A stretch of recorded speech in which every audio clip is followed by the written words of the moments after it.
Hey guys, this is Dr. Hub. In case you haven't subscribed, please do subscribe for updates. Prostaglandins, and we look at the action of prostaglandins in different organs. So first one is the blood vessel. Now first let's look at PGE2. It's easier to do it like this. PGE2, the blood vessel, it includes there is vasodilation, as well as due to vasodilation there is decrease in BP.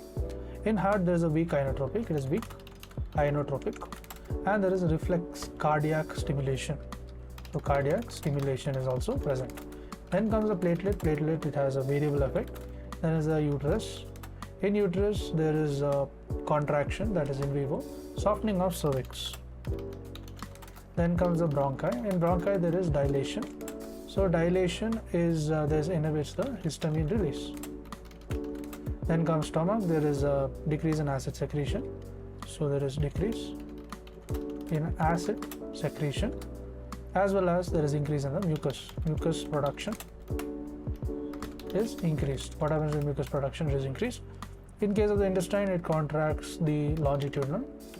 There is longitudinal, contracts the longitudinal, and also the relaxes.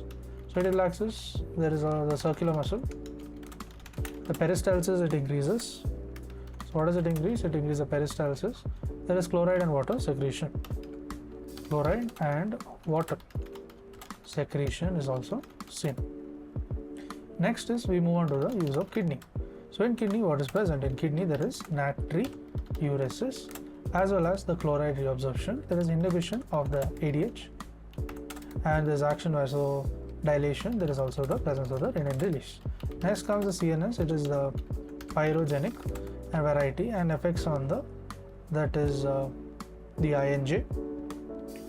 Then release of NAs, it can increase, decrease, or also increase. Then comes the release of NA. There is release of the NA. So this can increase or decrease, as we mentioned.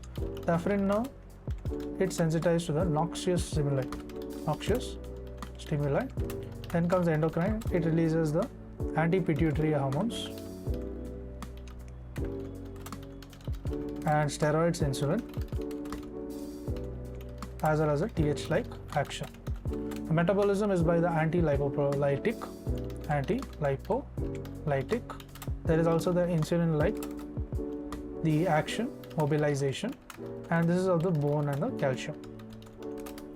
Now let's move on to the PGF2 alpha.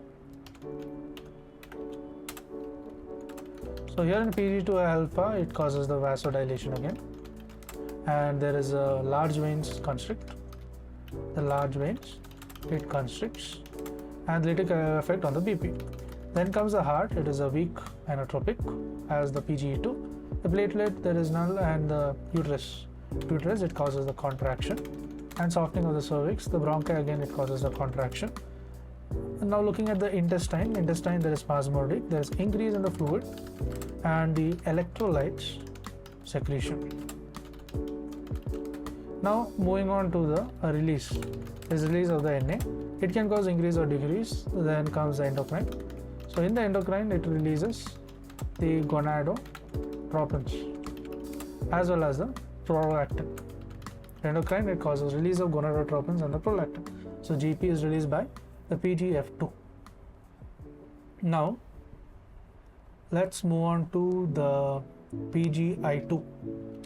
So PGI2 is caused by the vasodilation, and also it causes decrease in the BP. So what about the platelets? The platelets and the bronchi.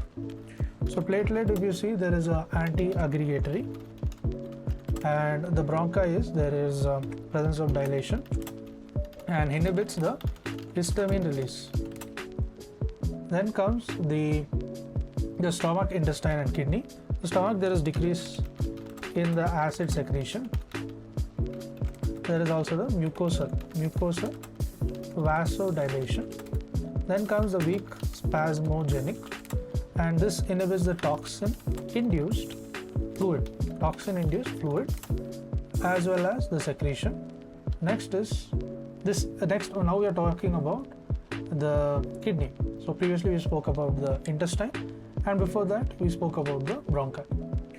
So now looking at the kidney, it causes the natriuresis and also the vasodilation. Then comes the renin release. Then moving on to the afferent nerve. Afferent nerve is where it is same as the PGE2. Next, we move on to the TXA2. So TXA2, it causes the vasoconstriction of the blood vessels. Now what about the platelet, bronchi and the intestine? The platelet, it causes the aggregation and release the reaction. Then comes the bronchi and the intestine. So bronchi, it causes the constriction. The intestine, it is the weak spasmogenic. And looking at the kidney, it causes vasoconstriction. So PGI2 caused vasodilation. Here it causes TXA2, it causes vasoconstriction. To learn and grow daily like this, please do subscribe.